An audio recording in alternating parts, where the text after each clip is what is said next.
In the mid-1990s, concept cars didn't just hint at the future, they felt like the future.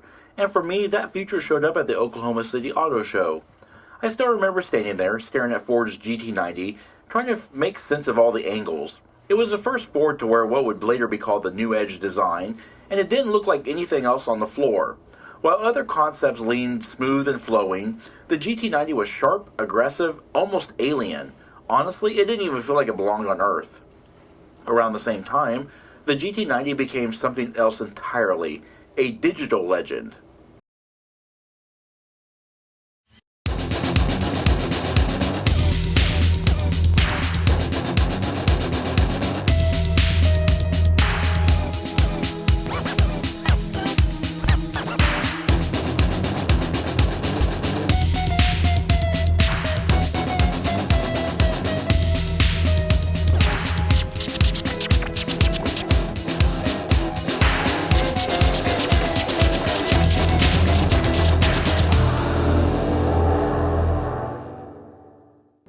If you ever played Need for Speed 2, you already know. The GT90 wasn't just a car that you played, it was the car. The one that felt unreal even on the screen. And that clip you just saw, this is that car. I never imagined that decades later I'd be standing next to the real thing. Not behind ropes, not at an auto show, but with full access, documenting the car that once only lived in my memory and on a PlayStation disc. When Ford unveiled the GT90 in 1995, it was never meant for production. Beneath the razor-edge bodywork sat a hand-built 6-liter quad-turbo V12 producing a reported 720 horsepower with a claimed top speed of 250 miles per hour.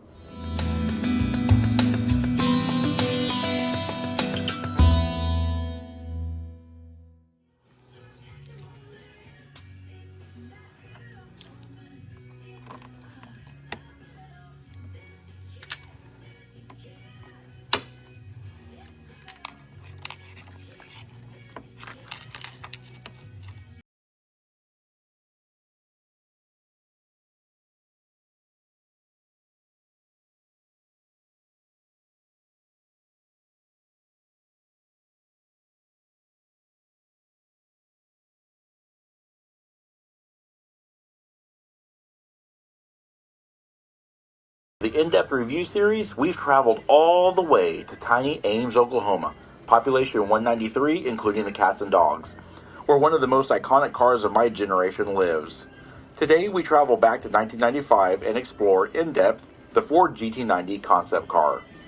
I remember seeing this car for the first time at the 1995 Oklahoma City Auto Show, when Ford loaned it to the show for display. Sitting high up on a turntable, it was larger than life. That was the year Chrysler displayed the wild Atlantic concept, and times were different. Over 30 years had passed, and I always thought this car was a goner. Most concepts are destroyed after their useful show life, but the GT90 lives. The engine in this car is not from any production Ford, sort of. What it is a quad-turbocharged 6-liter dual-overhead cam 48-valve V12 engine. This engine consists of a TIG-welded aluminum block with cast aluminum heads and is comprised of basically lopping off the last two cylinders of two modular V8 engines and joined together at the crank. Using 4 Garrett AI Research T2 turbochargers and sequential multi-port fuel injection, this engine, with a 7.5 to 1 compression ratio, makes 720 horsepower at 6,300 RPM and 660 pound-feet of torque at 4,000 RPM. This car could accelerate from 0 to 60 miles per hour in just 3.1 seconds. 0 to 100 miles per hour comes in at 6.2 seconds, with a quarter mile hitting in at 10.9 seconds at 140 miles per hour. Top speed on this car is limited to around 235 miles per hour according to Ford. While the EPA does not certify non-production concept cars, it is estimated that with a 22 US gallon fuel capacity, the GT90 consumes 9.6 gallons per 100 miles driven, with an estimated total driving range of around 230 miles. The sole available transmission, this is the only one after all, is taken from the Jaguar XJ220 and is a Ferguson Formula Development Ricardo 5-speed manual. This is a transaxle configuration and utilizes AP Racing twin-plate clutches and is a limited slip differential. Fifth gear has a 0.80 to 1 ratio, and the overall axle ratio is 3.27 to 1. Wheels are staggered size forged aluminum alloys with blue anodized centers and knockoff style center caps. Up front, wheels measure 18 by 10 inches, with the rears measuring 19 by 13 inches. Tires are bespoke Goodyear Eagle EMT tires, which is extended mobility or run flat, and they feature the GT90 logo cut into the treads. Up front, tires measure 275/35 ZR18, with the rears measuring in at 355/30 ZR19. Brakes are four-wheel disc brakes with 12.9-inch rotors up front and rears, and can haul the GT90 from 70 miles per hour to 0 in 170 feet. Alright, so walking around the rear of the GT90, we have the spoiler in the up configuration. I never actually demoed it with the spoiler control, because it does actually move up and down with remote control. Kind of forgot to do that, and I was meaning to do it, but I also didn't want to run out of battery power, because this thing sucks the battery out. But we're going to cover the rear styling in depth, just like we do in all of our videos. Unfortunately, the rear lights don't work anymore. I think they probably burned out over time. But as you can see, the rear end styling is very dramatic, especially with that rear wing up. It is a deployable wing, and it also serves as an air brake as well. But you see, triangles are the name of the game in this car. They're everywhere. You also see the third brake light in the rear window. And of course, the engine is fully visible through the transparent cover. That is a power-operated cover that also doesn't work very well anymore either. Taillights are triangle. They are red for the brake lights and taillights and have amber turn indicators. Those round fog light looking things are the reverse lights. And of course, your exhaust is housed in this triangular quadrant here. And everything in there is lined in ceramic, just like the space shuttle, to help with heat dissipation. And these are all the signatures of every engineer on the program. Now, as we finish up here, we're going to walk along the profile of the GT90, and I will have the exterior dimensions on screen so you can kind of see where this car fits size-wise. Now, this side was a little bit more tight, just the location of where it was sitting and everything, but this car is a very short car. I towered over it. I'm not very tall. When I first saw it in person, when I approached it here at Hajek, I was surprised to remember how small this car really is in person. Now we're walking up the front. We're going to take a look at the front end, but first let's turn on the lighting with the remote control. And as you can see, we do have large amber turn indicator and driving lights down below, where that Ford logo is in that center air intake. But a long time ago, I always thought that the GT90 headlights were just a complex array of HID elements, but they're not. You'll see the transparent bubble top window, and it have those mirrors supported on those little tubes. Just a wild design here, and it's actually held up very well over time. Here's what I was talking about. It's actually just a fascia with circles kind of like cut out of it to make it look like a dynamic headlight. They are high intensity discharge, and they are gas discharge lights, but they could never be used as real headlights. Inside here are two fans to help aid in cooling and aid in the cooling and everything like that. There's no storage up front that I know of.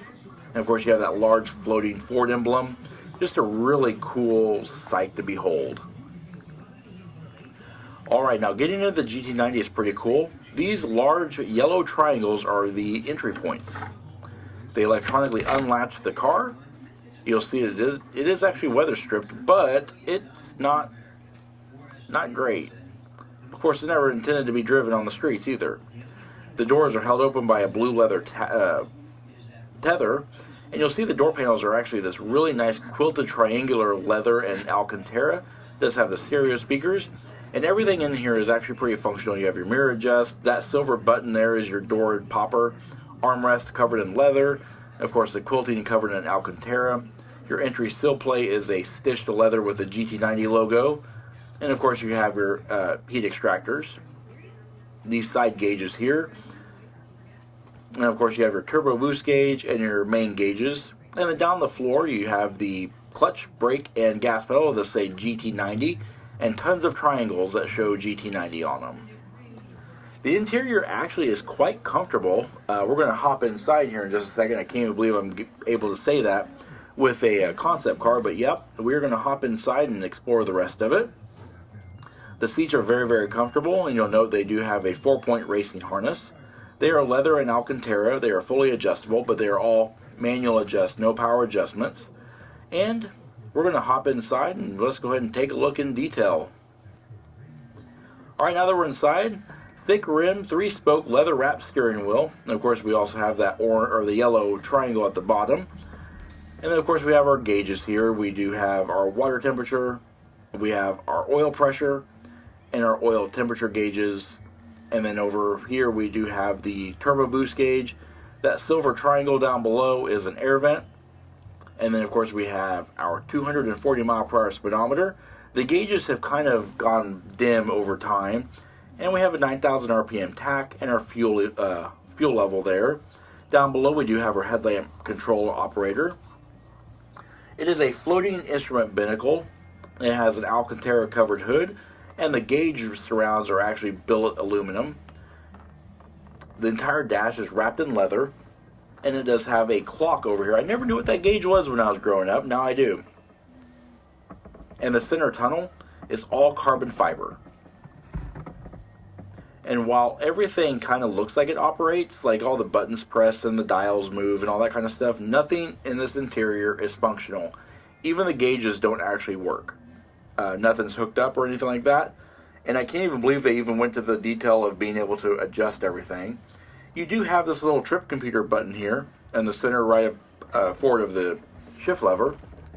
And of course the shift lever itself is a work of art. The entire linkage is on display. And it even has Alcantara wrapping some of the exposed parts. The armrest is billet aluminum. It's just wild in here. But you'll see the gaps and everything like that. The gaps are massive. If this car sat out in the rain, the interior would be completely soaked. I do love the transparent top. And that rear view mirror with those 2 spindles is incredibly cool. Just a really cool opportunity to get inside this vehicle. Something else really cool about this rearview mirror, it actually hides a secret that no one has ever seen before probably, and that is the red LED readout of this trip computer.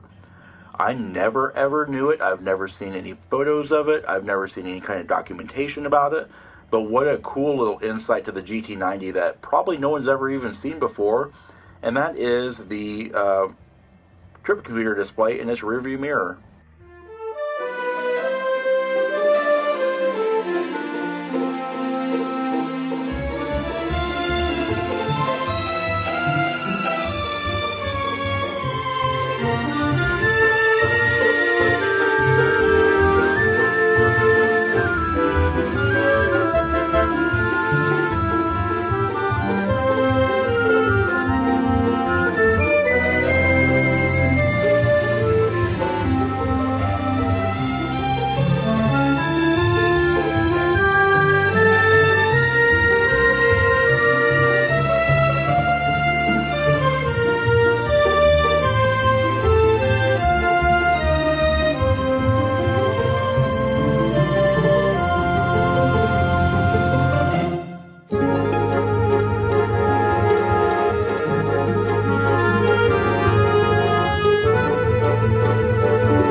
Alright, and that just about does it for this in-depth review of the 1995 Ford GT90 Concept Car. We hope you found the video informative, and if you did, please comment down below. Also, don't forget to hit the like button and subscribe. Check us out on Facebook.com/neighborhoodcarreviews, and of course our Instagram channel at BrentJ1. And of course, as always, thanks for watching.